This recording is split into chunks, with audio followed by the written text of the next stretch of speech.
Hello po, magandang araw po sa inyo. Na ito na naman po si Daddy ni Tito D upang magpaabot na naman ng mga impormasyon tungkol pa rin po sa pangkalusugan ang pag-usapan po natin sa ngayon. Ang pag-usapan po natin sa ngayon ang tungkol po sa buto ng kasoy. At nakatikim na po ba kayo nito? Napaka sarap din pala yung buto ng kasoy na ito. At marami pong benepisyo ang nasabing buto ng kasoy. Pero bago yan, pakisuyo muna po na pakisubscribe kay Tito D TV.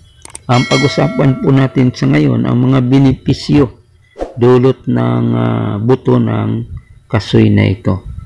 Bukod na masarap siya kainin, mayroon siyang mahalagang pakinabang sa ating pangkalusugan. Alam po ninyo na ito pala po ay nagpababa ng ating timbang kapag kumakain tayo ng buto ng kasoy. Mayroon din siyang fiber, mayroon din siyang protein, at nagpapalakas din ng ating mga muscle. Kaya mahalaga rin pala na ang pagkain ng mga buto ng kasoy na ito. At number 2, tumutulong pala ito doon sa mga may diabetes. At mahalaga pa kapag may diabetes tayo, mahalaga pala na kumain din tayo ng buto ng kasoy na ito sapagkat ito'y nagpababa ng ating blood sugar. Kaya lang, huwag niyong damihan ang pagkain. Kumain lang kayo ng mga ilan para matulungan lang para bumaba doon yung ating blood sugar. At ang pangatlo, tulong para sa ating mga nerves natin.